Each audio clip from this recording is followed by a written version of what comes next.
In the late 1980s, young skinheads in Minneapolis, Minnesota came together to confront white supremacists organising in their scene. They linked up with other youth facing similar issues in other cities, and their efforts involved into anti-racist action, a network of people across the US who were determined to fight racism, fascism, and neo-Nazism by any means necessary. This is Working Class History. Today's episode is a bit different to usual, in that it's produced and hosted by Anna Stitt, to whom we're very grateful for sharing this episode with us. In 2016, the U.S. saw the most reported hate crimes in 5 years. Donald Trump's campaign rhetoric and cabinet appointments have heightened fears of violence, discrimination, and deportation in the Muslim American community. The next year was worse. 2017 saw 17% more hate crimes than 2016. 80% of victims were targeted because of their race, ethnicity, or their religion. That same year, a resurging white power movement pushed into public consciousness. This is a rally called Unite the Right in Charlottesville, Virginia. The Southern Poverty Law Center called it the largest gathering of white supremacists in a decade. Anti-racist demonstrators gathered in response. Groups of clergy, churchgoers, and academics came ready to sing. Others came ready to confront the white nationalists directly. The weekend ended when a man who'd been rallying with a neo-Nazi group drove his car into a crowd of anti-racist demonstrators. The car just plowed through hundreds of people. He killed one demonstrator and injured dozens of others. President Trump waited 2 days to denounce the white supremacist groups at the rally. He also said, I think there's blame on both sides. There was a group on this side, you can call them the left, or you've just called them the left, that came violently attacking the other group. And you see them come with the black outfits and with the helmets and with the baseball bats. The protesters that President Trump referred to as troublemakers with baseball bats had just recently started getting attention from the news media at the time. As hate crimes and far-right rallies were on the rise, so were the actions of this group. They were often called antifa. That's short for anti-fascist, a set of commitments and often tactics. Every time a white supremacist movement erupts into national consciousness, it seems to come as a shock. It's reported like it's new, out of nowhere, and often its challengers are talked about that way too. CNN's Sarah Ganim now takes us inside Antifa and shows us this group like you've never seen it before. So another peaceful protest interrupted by violence. The question is, who are these black-clad mystery fighters coming for the alt-right? But none of it is new. Right after the Civil War, Confederate soldiers used their guns from the war to form the paramilitary Ku Klux Klan.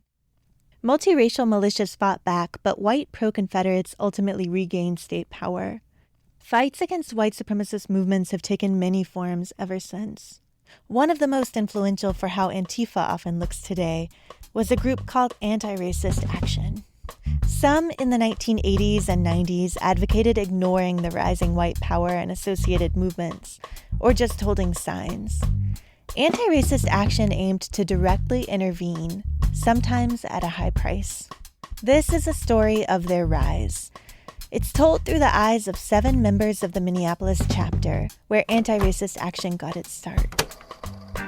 One of the surprising facts about the story of Anti-Racist Action is that it started with a subculture of teenagers in 1960s London who liked to shave their heads. These were not the white neo-Nazi skinheads we'd see later. Some were Jamaican immigrants who'd moved to Britain and brought ska music with them. They lived in neighborhoods with white youth. A multiracial culture emerged that was sharp and proudly working class. It included beats of the Jamaican diaspora, and work boots, and buzzed hair. And so skinheads were born. The scene revitalized in Britain in the late 70s with the rise of punk rock, birthing the working-class subgenre oi. The second wave of skinheads was whiter than the first. Its members were often economically frustrated and ready to fight. And the neo-Nazi National Front Party saw a chance to revitalize by recruiting from the scene. The party even formed a record label called White Noise Records. Among its first releases in 1983, White Power by the band Screwdriver. Gotta do something, try and stop the rot, and the traitors that abused us, they should all be shot. So skinheads sported the same look, but a scene rooted in the black diaspora now held a white power contingent, and these opposing soundtracks would echo across the Atlantic. In Minneapolis, Minnesota in 1986, a 16-year-old punk rock kid named Jay didn't know about any of this yet. He was mixed heritage, Ojibwe, black and white. He'd grown up hearing about his mom getting harassed for her mixed family. He instinctively defended the underdog at school. But he says he wasn't studying political movements. He just liked music. A friend of mine went over his house, and he had some Oi compilations.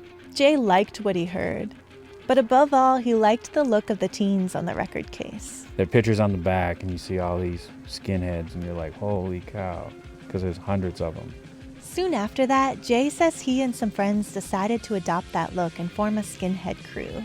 They all shaved their heads. They called themselves the Baldies. Mike was one of them. He says by the next summer, their group of 7 had grown to several dozen, including Kieran. Then Dave moved to town. As soon as he saw the Baldies, he knew he'd found his crew. I get introduced to Mike and Jason and others, Kieran and stuff, you know. And those dudes were sharp. And they looked happy and like clean. And I was like, man, I want to hang out with those dudes. You know, it was really attractive. Have you ever seen a bunch of skins standing around? Dave liked the music. And as a black teen, he liked that the skinhead scene felt blacker than the rest of punk culture. We actually read fanzines about black skins, and I had photos of black skins in South London. You know, then you get to learn about the roots of being a skin and being working class, and so it was easy to identify with. The Baldies would hang out looking sharp on the corner in the uptown neighborhood of Minneapolis. They'd drink under the railroad tracks and go to music shows. But they also saw a growing threat. The U.S. white power skinhead scene was on the news more and more. And they said, if we see that happen in our community, we're not going to allow it. That's Mike. He says soon white power did start to grow in Minneapolis. It kicked off with Paul Hollis. Jay says Paul had been around the punk rock scene for a few years. He'd even lived with someone who would later become a Baldy. But he says then Paul went to Los Angeles to meet up with a skinhead crew called the Southside LA Death Squad. And he came back, was all on this whole, like, white power kick. Paul started a white power skinhead crew in Minneapolis and named it the White Knights. He started the White Knights, got the ball rolling, and then it became its own entity. I think Paul Hollis had kind of a political project in mind, although I don't know how well thought out it was, but he was definitely like building a crew of Nazis. This is Kieran. He's white, Irish heritage, but had seen racism from the police in his mixed-race working-class neighborhood. But I think some of the other people in the White Knights didn't necessarily have that political view, and they were kind of just like looking to be, wanting to be, hang out, you know? And yeah, maybe they were down, they liked Screwdriver, but they also liked, you know, some black bands or what, you know, they were kind of like all over the place. Up until the White Knights formed, its members had shared a scene with the Baldies. They dressed the same, went to the same shows, hung out in the same neighborhood, knew each other. So Kieran says it wasn't clear right away how the scene would respond to this new white power formation. There was people in the scene who were kind of like, well, I don't agree with them, but some of them are friends of mine, or, you know, stuff like this. So we were dealing with that whole thing, too, of this kind of like, we don't want conflict in the scene. But that also worked to Paul's advantage because that meant they had peace to build their project. Another advantage for Paul was that, like the National Front Party had done in Britain, longtime white supremacist leader Tom Metzger was working hard to bolster white supremacy in skinhead scenes across the country. He knew how to get media attention, knew how to organize. He saw white skins as a frontline army, and across the country, that's what they were becoming. Before too long, the White Knights started beating people up in Uptown. My memory is that they jumped a couple of people, a black kid that was a punk rocker or something, and also I think maybe some black homeless people they beat up. And then also I think they did some gay bashing. Tension was building. So one summer night in 1987, the Baldies and the White Knights were all crowded into First Avenue. They were watching the popular hardcore punk band Cro-Mags perform. It was a packed house. Seems like they're losing their mind. The Baldies were wearing green flight jackets. The White Knights were wearing black. Here's Kieran. There was just tension in the air, and you could feel it because it was kind of like the two big sides, and sort of both groups were kind of growing. And Kieran says Paul Hollis, the White Knights leader, pushed a Hmong heritage Baldy to the ground in the pit where people were slam dancing. And my cousin Patrick, real charismatic dude, everybody knew him. He was a Baldy, and I remember him poking his finger in Paul Hollis's eye and being like, "You're done. This is done. This is over." After several tense moments like this, the Baldies had reached a breaking point. They decided not to let the White Knights hang out in Uptown or come to shows anymore. You're ruining the scene, man. Like, you guys need to get out of here. Over the next few weeks, Jay made sure the White Knights knew they could opt out of the white power movement and not get beat up. Here's Kieran. He confronted them and said, "Are you a white knight?" And if they said yes, he said that, the next time we see you, if you're still a white knight, you're going to get your ass whooped. So it gave people a chance to think about their decisions, as a teenager. Okay, am I willing to stand on this, or am I just really looking for a group of people to hang out with? And so we began to confront those people and give them a choice to denounce their ways or basically be held accountable through violence. Some people did choose to change sides, but not everyone. So the night of the next show, the Baldies were ready. And the White Knights rolled up in their cars, and we didn't even really let them get out of their cars. As soon as they rolled up, we came at them and just started smashing up their cars and grabbed a couple of them that were out of their car and, fucked them up real quick. They used to call it a boot party. It was like skinhead parlance for, getting somebody on the ground and then everybody just kicking the shit out of them. And that was the beginning of a protracted violent struggle in the streets of the Twin Cities. Dave says Minneapolis was a fairly progressive city, but the White Knights had the benefit of the national political climate. Reagan at that time, he's so evil.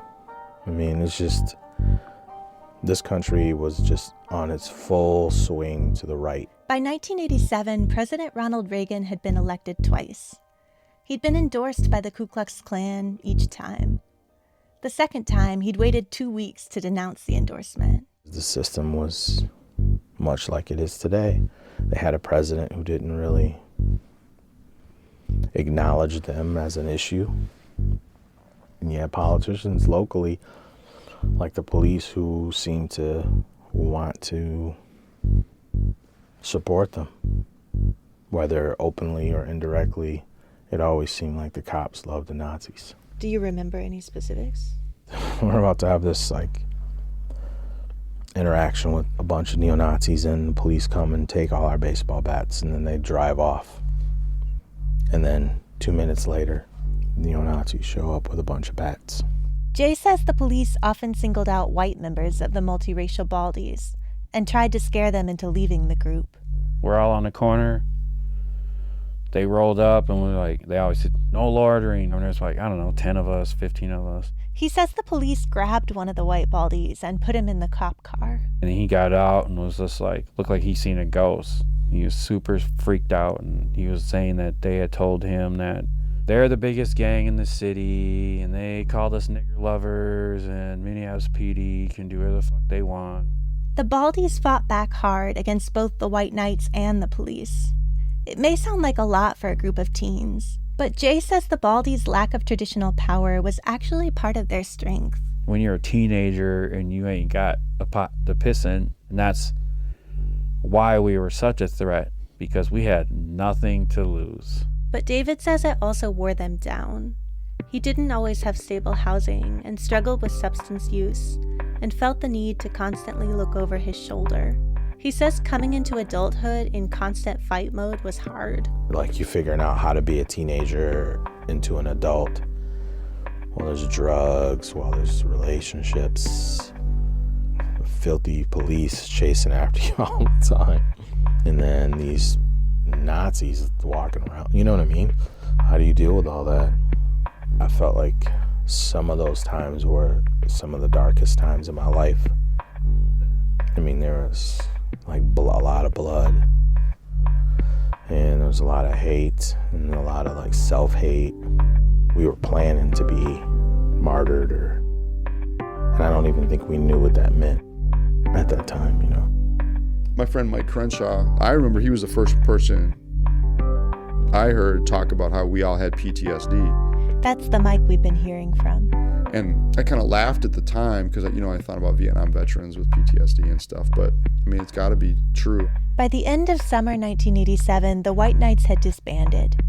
The Baldies won that fight, so they started talking about what would be next. We knew that there was neo-Nazi groups in the U.S., and the Klan was in the U.S. We knew that racism was everywhere still. Some people wanted to focus on building something new in Minneapolis, like more spaces for youth to hang out. I think other people, like including Jason, had more of a view of like, let's do some kind of like community building here. Let's like organize gyms. And I wasn't as interested in that stuff. And, you know, I kind of regret that now. Kieran says he didn't see it as militant enough at the time. So there was a moment of exploring. The choice the group made next, right after this break. Stay with us. If you enjoy the Working Class History podcast, if you can, please consider supporting our work on Patreon. Relevant levels of our patrons get access to exclusive content, like a bonus episode to this one, where we talk more about Anna's research, materials she found in FBI files, and we hear more from Anna's interviewees about their backgrounds and what radicalised them. Learn more and sign up at patreon.com/workingclasshistory. That's patreon.com/workingclasshistory. Link in the show notes.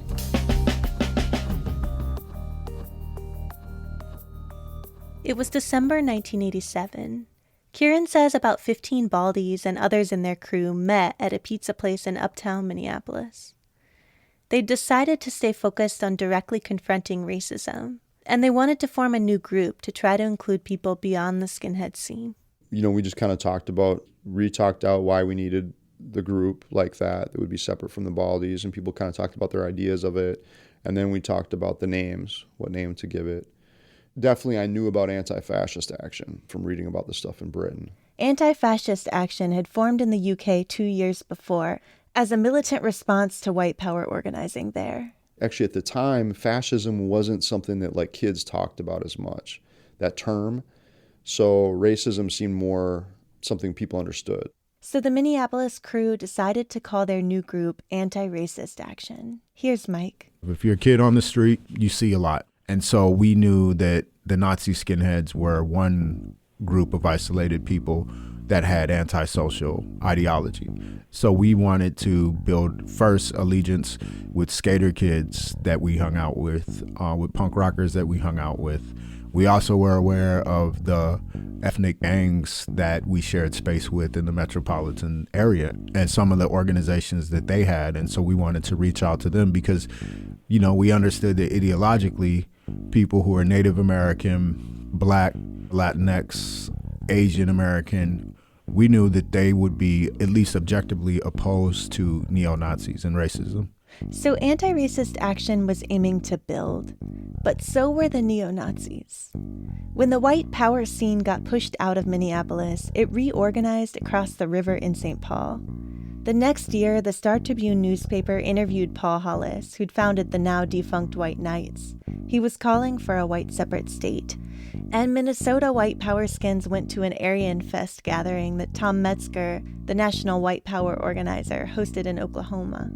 The white power movement was growing across North America, and the stakes of the conflict were getting higher. In the summer of 1988, Kieran was down in Atlanta with his family. His parents were supporting Jesse Jackson during the Democratic National Convention. It gets dark sometimes, but the morning comes. Keep hope alive. Keep hope alive. Kieran went out to a protest and saw Paul Hollis, who was down in Atlanta too, marching with other white power skinheads. Kieran decided to throw a rock. It hit Paul right in the head. Dave already had a reputation in Atlanta. It's where he'd lived with his family before he turned 18 and come to check out the scene in Minneapolis the year before. You know how word of mouth travels. Hey, that skin that came up from Atlanta is now up in Minneapolis. Now Kieran was known there too. Later in the summer of '88, their run-ins down south followed them home. The Old Glory Skins, a white power group from Atlanta, drove up to the Twin Cities. I asked Dave to show me where he and Kieran were the night the Atlanta crew was looking for them. Okay. So here's the house right here. It's dark and we're driving down an alley in South Minneapolis. Dave is pointing at a 2-story brick building. That's where I lived when those neo-Nazis were here. So the thing that we heard was when they came up here, they were looking for the commie and the N-word. So they came up to look for you? Well, I think they also came up to visit with like Paul and Ed and stuff too. But the word we got was that was one of the things they were on a mission to do. Do you remember what they looked like?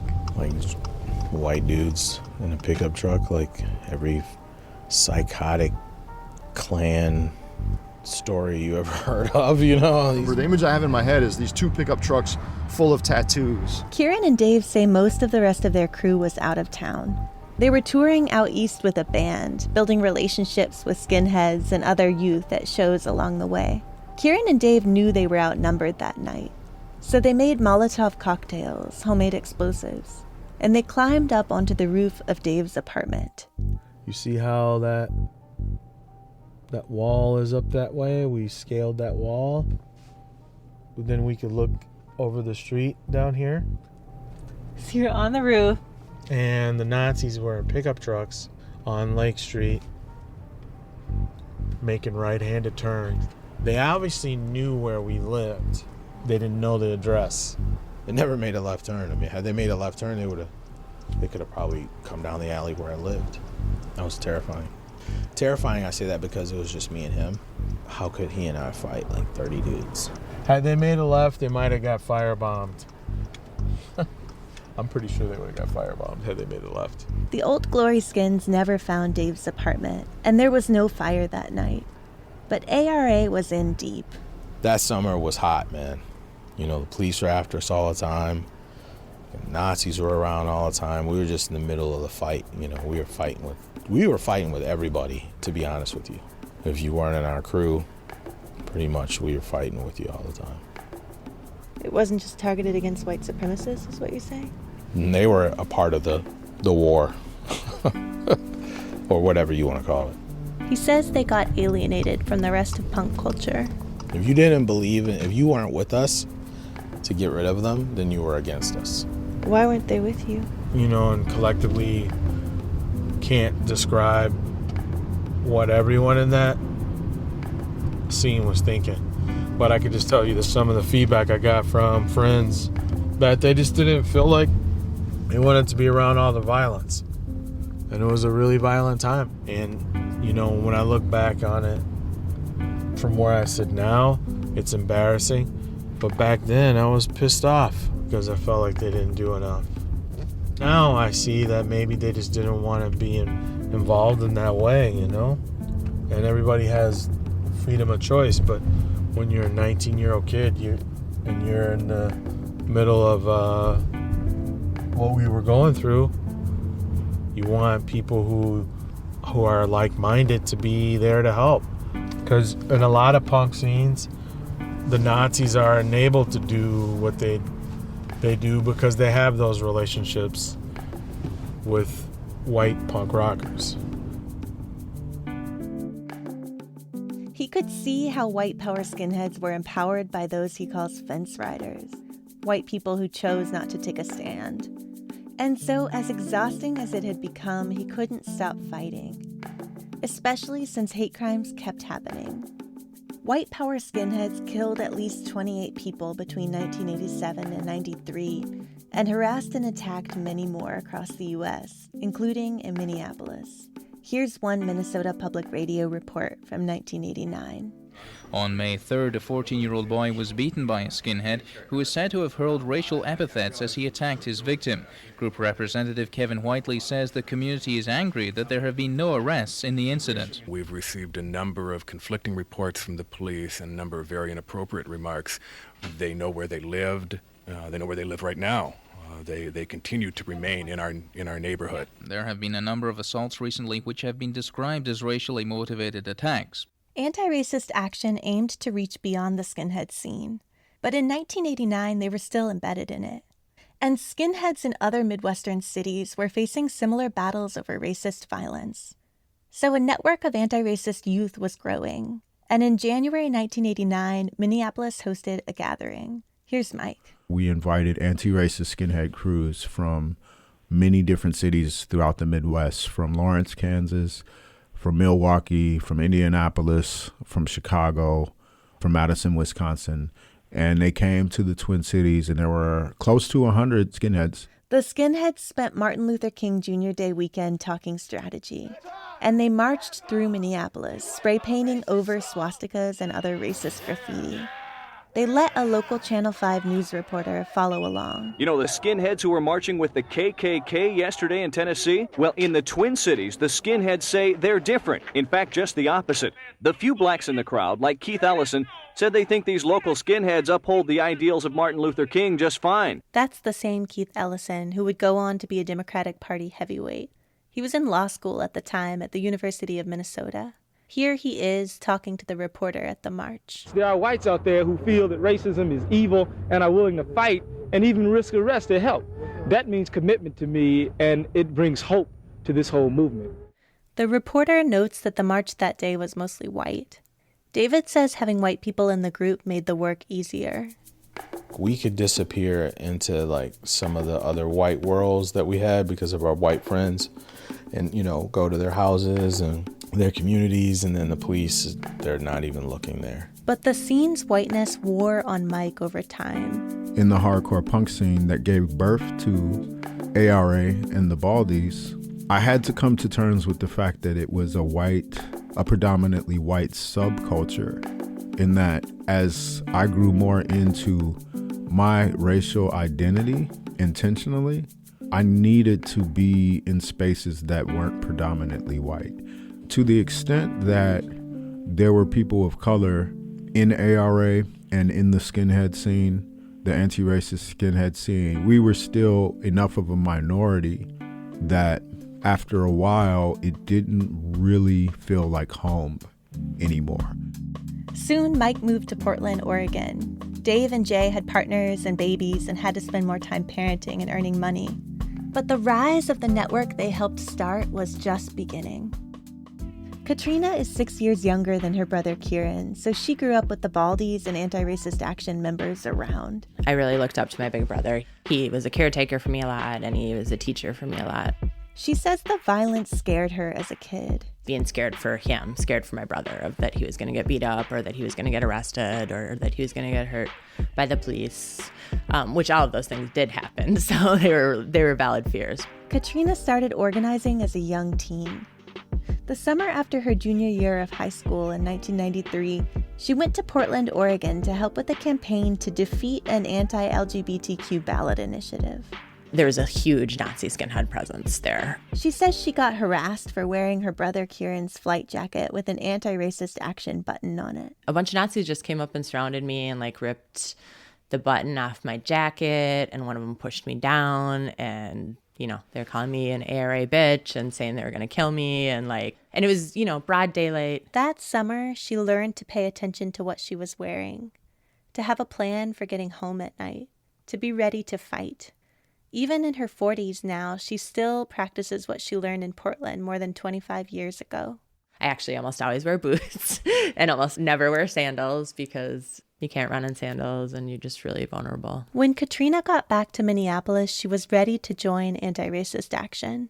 Spending a summer in a city where the Nazis did have this really strong street presence and, felt free to harass and intimidate and assault people, it radicalized me in a way that made me realize the need for really proactive community defense. And she brought a wave of younger people with her. There was myself and my best friend, Molly. Molly also came from a white working class family in South Minneapolis. She says she grew up instinctively resisting authority from an early age. She built a political framework around her instincts through hanging out with Katrina and her family. We both wrote graffiti at that time and then kind of made connections with other graffiti writers. So other graffiti writers started joining ARA. They were mostly kind of scrappy young men as well. But then more queer women and men started joining ARA around that time too. Some of them encountered anti-racist action through District 202. It was a popular LGBTQ youth center in 90s Minneapolis. The addition of a younger, more femme, more queer generation wasn't always smooth, though. For one thing, there was the language people used when confronting white supremacists. There would be tension around some of the members of ARA calling Nazis pussies or faggots, or other people in the group were kind of like, hey, that doesn't make us feel safe, or that doesn't, why are you comparing Nazis to these things that we are? At least in our chapter, most of the people that were using that language were recognizing that it was problematic.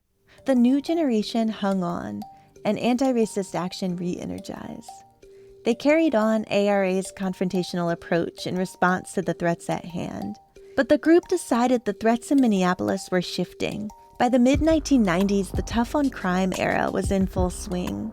Between 1987 and 98, Twin Cities police killed at least 21 people, including an elderly couple. They made the news regularly for allegations of profiling and harassing people of color. So ARA decided to apply their direct action approach to the cops. Here's Molly. We would go downtown and confront the cops when they're doing ill shit. So if they were trying to detain someone, we would get up in their face and basically be like, why are you arresting this person? It was called Cop Watch. At the very beginning, there were some times when I think we had them so disoriented that they just let the person go and dealt with us instead, which was the goal. But then they just started arresting everybody. Like, they got wise to it. One of the times they brought me into an interrogation room, and there were 7 or 8 male cops pushing me and asking me who started anti-racist action, who was the leader. They just kept asking me who the leader was and threatening me with prison and jail and threatening to, physically assault us next time that they found us downtown in an alley. But ARA didn't have one leader. Whoever came to meetings had a vote. And through a vote, the group also decided to take on the rising Christian right. This is Anti-Racist Action doing a kiss-in outside a Human Life International convening in St. Paul in 1997. They spoke through a megaphone about reproductive justice and queer liberation. And on the count of 3, everyone in the crowd kissed someone of their same gender.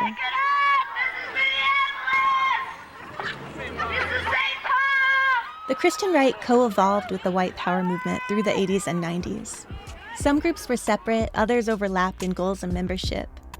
The Christian right used both elections and tactics like bombing abortion clinics, beating up LGBTQ people, and convenings for grassroots organizing.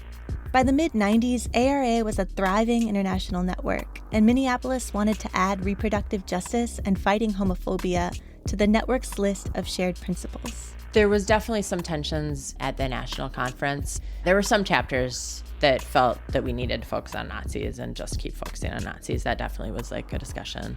Although I think Minneapolis ARA, we were a very dynamic group. We were really strong. So we were generally respected nationally and internationally. The push for expansion won. They didn't stop the Christian right gatherings. But Katrina and Molly say they and others dressed up in turtlenecks to sneak into and disrupt several of them. We would do cherry bombs in the toilet and crazy grade school stuff like that for some of these events. It's just like a smoke bomb or a stink bomb, either one or both. There are no innocent bystanders when it comes time for a stink bomb, which is why cherry bombs are generally better. While anti-racist action was expanding its reach, St. Paul was rapidly becoming a global headquarters for white power music. The white power band Bound for Glory formed there in 1989. Their lyrics often drew from Nazi slogans. For white salvation, he fought the good fight for his nation. Bound for Glory toured with one of the founding white power oi bands, Screwdriver. The St. Paul Band was soon among the leading white power music groups worldwide. In 1998, the St. Paul scene also birthed Panzerfaust Records, named after an anti-tank explosive used by Nazi Germany in World War II. Here's Minnesota Public Radio. As it grew, Panzerfaust literally helped put Minnesota on the map of national hate groups put out by the Southern Poverty Law Center. Panzerfaust makes no secret kids aged 13 to 19 are the target market. ARA didn't stop the local white power music scene's global reach, but they did their best to stop Bound for Glory from performing in the Twin Cities. Katrina remembers knocking on doors in St. Paul for weeks leading up to one show. Saying, hey, there's a Nazi band going to play a show in your neighborhood. How do you feel about that? She says on the day of the show, her door knocking paid off. People came out to support the protest against Bound for Glory. For the people who still wanted to go to the show, ARA had a plan for that too. The show was set up kind of like a rave.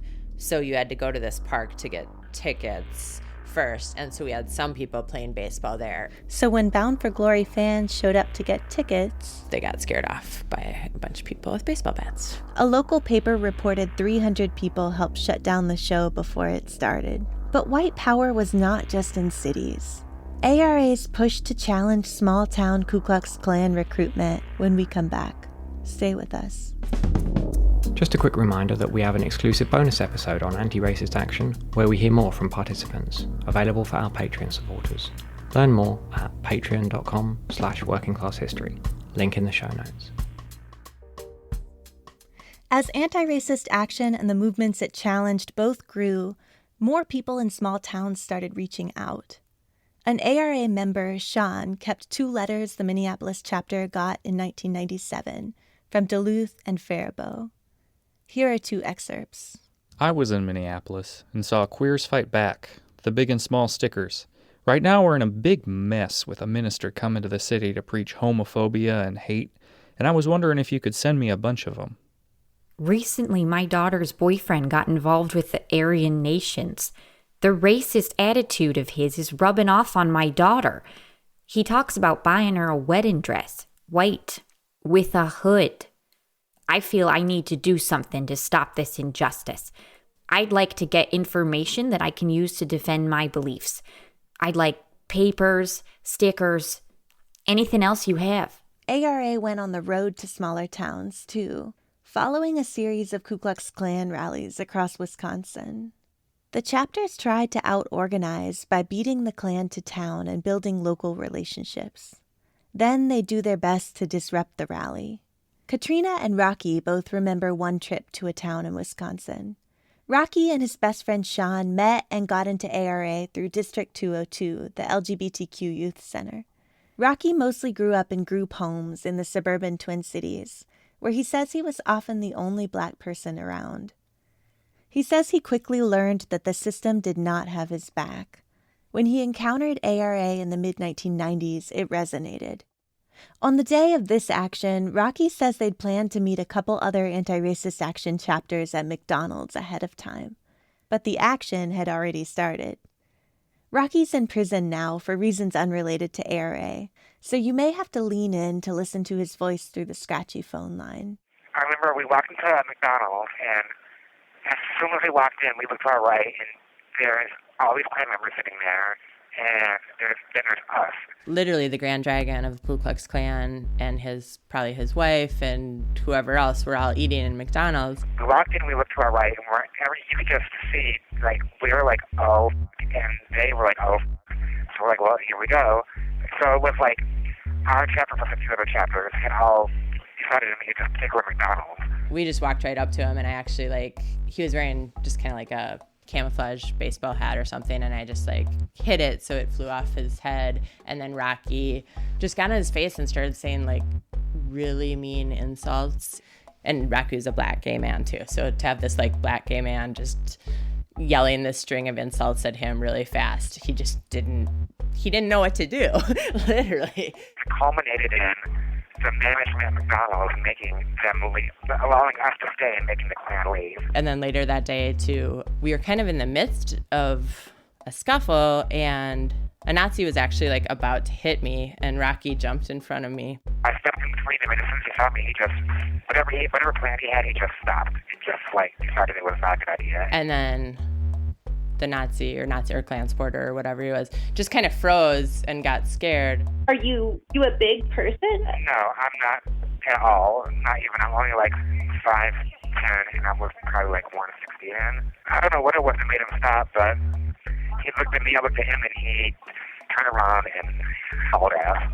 Rocky just started laughing at him and said, oh, like, what a good Nazi you are. Like, you're going to hit a white woman, but you're scared to hit a black faggot. By that time, Rocky was one of the only people of color in Minneapolis ARA. I mean, we created a lot of literature that targeted white kids. And we went to areas where white kids hung out to like flyer and stuff about anti-racist action. I fully believe in the statement that white people should be at the, should really be fighting racism, and especially doing it in the most dangerous ways, confronting Nazis or confronting cops. But ARA was never an exclusively white organization. That was never the intention. There's something to be said for the fact that we did go to Klan demos, and it is more dangerous for black people at Klan demos. So, I mean, that's a personal choice for the people of color who were involved with ARA. Do you want to go to these demos or don't you? We've got your back if you do, but totally understand if you don't. Rocky chose to go every time. He says he knew it was riskier for him, but he found a sense of power in the fight. I can say within myself, I did feel like, oh God, like, here I am, I'm black, and like, I'm going to confront the Klan. I did feel a certain sense of like, they like actually kill me. Not only am I black, I'm like flamboyantly gay with bleach blonde hair. So like, I could easily get beat the fuck up just because of me being black and gay and being in their face and being very vocally in their face. But no matter what trepidation I had in my head, I didn't allow it to affect what I wanted to do. It just felt worth it to take those risks. Yeah, I felt like I was standing up for something. So at the end of the day, like with Molly and Andy and Sean and Katrina and all those people around me, like I felt safe. The white power movement was expanding through rallies and electoral campaigns, but it had a deep and growing militarized side as well. In 1995, that side blasted into mainstream public consciousness when Timothy McVeigh bombed the federal building in Oklahoma City. The chaos in downtown Oklahoma City did indeed resemble Beirut after what police believe to be a 1,200-pound car bomb ripped through the 9-story federal building. Katrina says ARA was not prepared for armed conflict. I remember following some Nazis back to their truck after a Klan rally. She says this was another small Wisconsin town. Feeling like we had a big crew and feeling pretty tough and like we were going to really chase these Nazis out of town. And then we got back to their truck and they did have a bunch of guns in their truck. One of them picked up the gun and threatened to shoot us. And I think they had multiple guns in their truck, if I remember. And I think we retreated then. We were like, come on and shoot us. I think we ran away. And I think it's something that I think about now in terms of just where we're at in the world and who has guns and who doesn't. At its height, the Minneapolis ARA chapter drew 50 or more people to meetings. By 1998, the ARA network had grown to around 120 chapters in the US and Canada. It stretched from Portland to Baton Rouge to Toronto. ARA's newsletter went out to around 25,000 people. As the network's membership grew, so did the target on their backs. That year, on the 4th of July, 2 Las Vegas anti-racist action members were killed. They were best friends, a black singer working at a body piercing shop and a white member of the Air Force. Both were skinheads. They'd met some people at the piercing shop who invited them out to a party in the desert on the edge of the city. When they got there, a neo-Nazi skinhead group assassinated them. Their deaths rocked the Anti-Racist Action Network. People marched, and bands in California and Ontario put out a 7-inch ska-core record in their honor. This song is called Las Vegas, July 4th, 1998. The singer's saying, if you thought this was a game, I suggest you think again. Never again. I never felt like the stakes were too high. I was more interested in being in the streets than I was worried about getting hurt or getting arrested for most of the 90s. That's what I wanted to be doing. Somewhere in my mind, I was thinking, I am training right now for what life is really going to look like when it's time to have this revolution. I mean, I was pretty invested in anti-racist action. I was pretty much thinking that, we were going to be part of this army that ushered in a new era of racial equality and gender equality and rights for all people. Back in Minnesota that year, Anti-Racist Action helped shut down a neo-Nazi press conference in downtown St. Paul. News footage shows the uniformed neo-Nazi group marching in military formation with swastika flags flying until they collided with protesters. This is the reality. You can be in any neighborhood you want, but we're going to keep outing you and exposing you and letting you know that you will not operate freely in our town. Protesters brought bats and broke the windshield of one of the neo-Nazis' cars, chasing them away. Throughout ARA's life, the group's actions were peppered with editorials condemning them. In response to this day in 1998, a Star Tribune newspaper columnist wrote, "They enabled the Nazis to go to bed feeling like victims." The columnist says ARA should learn from what she tells her children when they get hit. "You have the power to stop this argument. You can be better than they are." People say this often, that confrontation motivates white supremacists more. It plays into their victim complex. Instead, it makes sense to ignore them, to hold a picnic across town while they rally. They call it the higher ground. And sometimes they also say everyone's allowed free speech. ARA took the opposite approach. They'd seen hate speech leading to hate action too many times throughout history. So they aimed to stop the argument differently. Their first principle was, we go where they go, never let the Nazis have the street. They eventually applied that not only to white power organizing, but to homophobic and anti-abortion organizing, and to police violence, which they saw as all connected. ARA didn't eliminate the white power movement, the Christian right, or the police. It's hard to know what would have happened if ARA hadn't been in the streets. It's hard to prove the connections between music, speeches, and tweets, and vandalism, stabbings, and mass shootings. It's hard to calculate wins and losses. But for a decade and a half, ARA did its best to go where they go, to intervene physically and culturally. By 2003, it earned Anti-Racist Action a place on the Hennepin County Sheriff's Watch List. A sheriff's official said in a seminar on terrorism, the department was tracking the group. But also by the mid-2000s, the Minneapolis chapter was getting tired. ARA was entirely volunteer, so they were all working at the same time. I did a variety of things. I was a barista, I was a waitress, I was a dancer in a club. Mostly that. I worked in retail for a while. That was the worst. And they often faced arrest.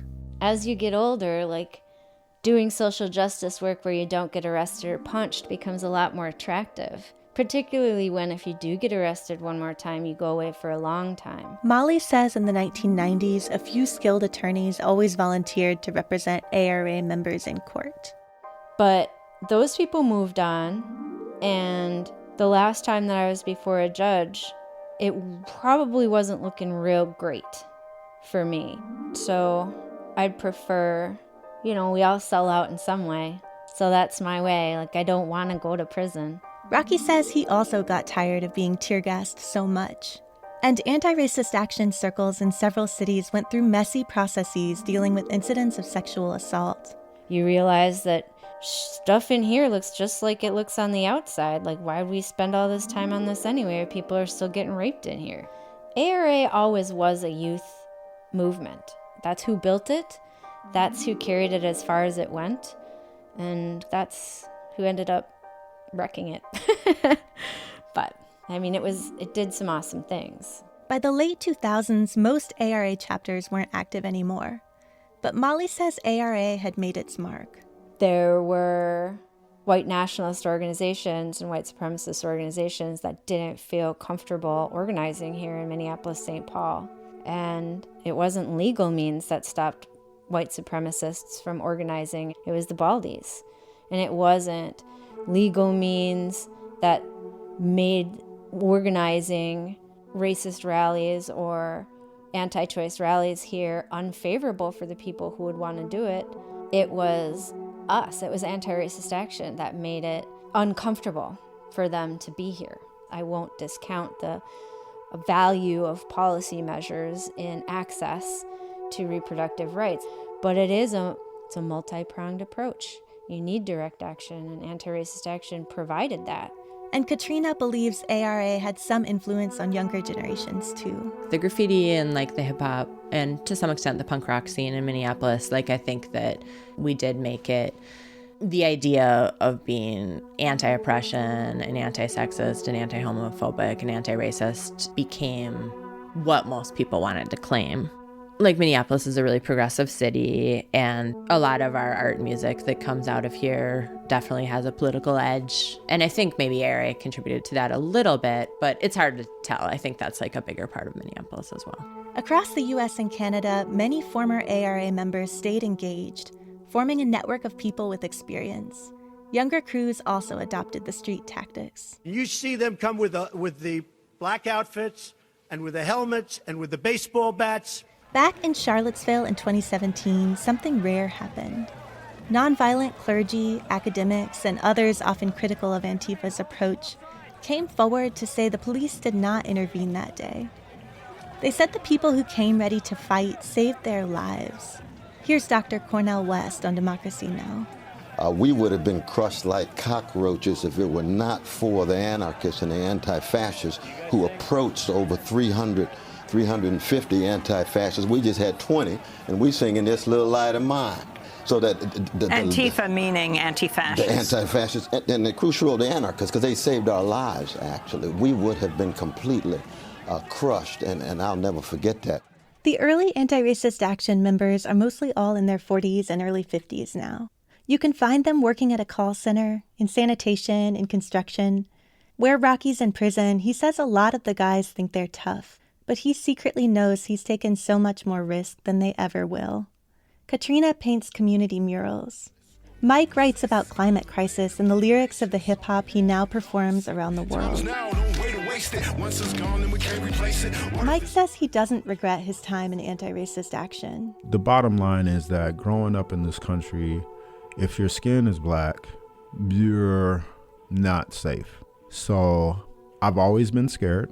And I think the transformation that became available through being a young adult, being a teenager, being a young man, and being part of organized anti-racist activity, it gave me the opportunity to work through the fear in a way that felt constructive and responsible. But he says his role has shifted as he's gotten older, had kids, and he questions some of the tactics now. He doesn't think the conflict should always happen on the neo-Nazis' terms. I'm ready. I have to stay ready. But part of me being ready is if the neo-Nazi that gets away with murder says, I'm going to be here at 3 o'clock, am I going to sprint to meet him knowing that he intends to kill me and that the police are going to protect him as he does it? No, it's not smart. Kieran points out that wearing black to protest is outdated. Regular street clothes often make blending in so much easier. Dave has criticisms of current Antifa tactics, too. For one, he doesn't recommend daylight street battles. But he does stay hopeful. We're going to have a different world. So, watch. We may not be here to see it, but it's going to happen. You believe that? Oh, yeah. Oh, yeah. No doubt. No doubt, yeah. We're going to win. Right? Otherwise, why fight?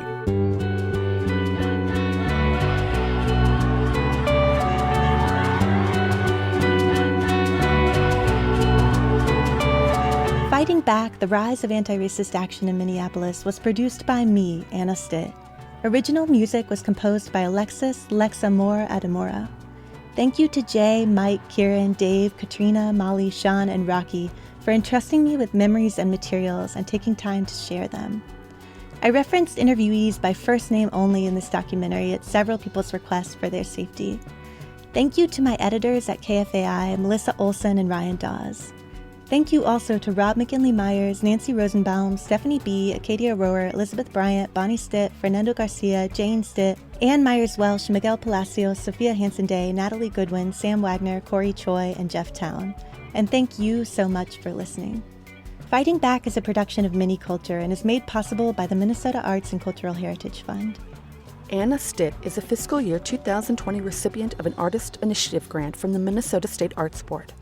This activity is made possible by the voters of Minnesota through a grant from the Minnesota State Arts Board, thanks to a legislative appropriation by the Minnesota State Legislature and by a grant from the National Endowment for the Arts. We've got more information, photos, a transcript, and anti-fascist books and merchandise available on the webpage for this episode at workingclasshistory.com. Link in the show notes. Thanks to Anna Stitt for hosting and producing this episode. Thanks to our Patreon supporters for making this podcast possible. And thanks to you for listening. Catch you next time.